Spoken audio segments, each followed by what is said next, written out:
On May 26, U.S. President Joe Biden ordered the U.S. intelligence community to trace the origin of COVID-19. That includes investigating a theory that says the virus emerged from a lab in Wuhan, China, instead of emerging in nature. Don't get me wrong, guys. It is important to get to the bottom of things, to find the source of the virus that killed millions. It could help us prevent the next one. But the timing of the Biden probe brought many questions too, like why investigate now a lab leak theory that was declared by most mainstream scientists as either unlikely, extremely unlikely, or outright conspiracy theory? A short answer is the probe has been sought by many Republicans and some Democrats too, and was prompted by a Wall Street Journal report 3 days earlier on May the 23rd saying 3 Chinese scientists in Wuhan Institute of Virology fell sick in November 2019. The symptoms, the report says, could be COVID, although it could also be seasonal illnesses like a flu.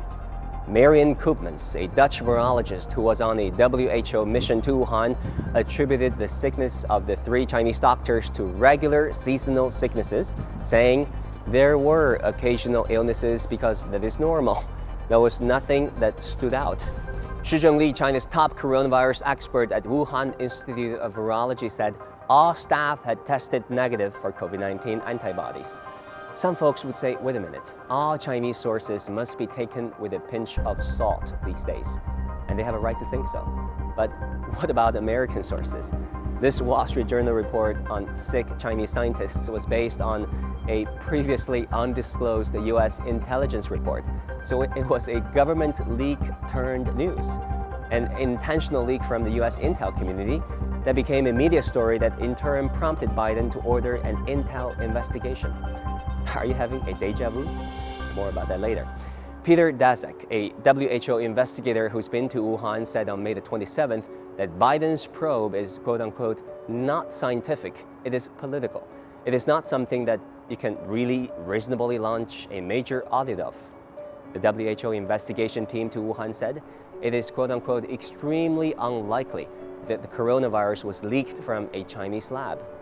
U.S. officials, of course, accused the trip of quote-unquote lack of transparency and access, citing a lot of circumstantial evidence, but many international research teams, including one supported by America's National Institute of Science, also used sophisticated bioinformatic tools to compare genomic data from several coronaviruses, including the one that causes COVID-19, concluded that the coronavirus that causes COVID-19 almost certainly originated in nature, just like Ebola, Zika, or HIV. Now the U.S. intel community has 90 days to present their findings to President Biden. Truth be told, it is the most formidable intelligence network anywhere in the world.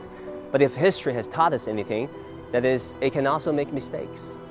During the Bay of Pig incident in the 1960s, the CIA failed to provide President John F. Kennedy the assessment that the covert military operation on Cuba could actually fail without overt U.S. military support, clouding the judgment of Kennedy and contributing to the failed attack.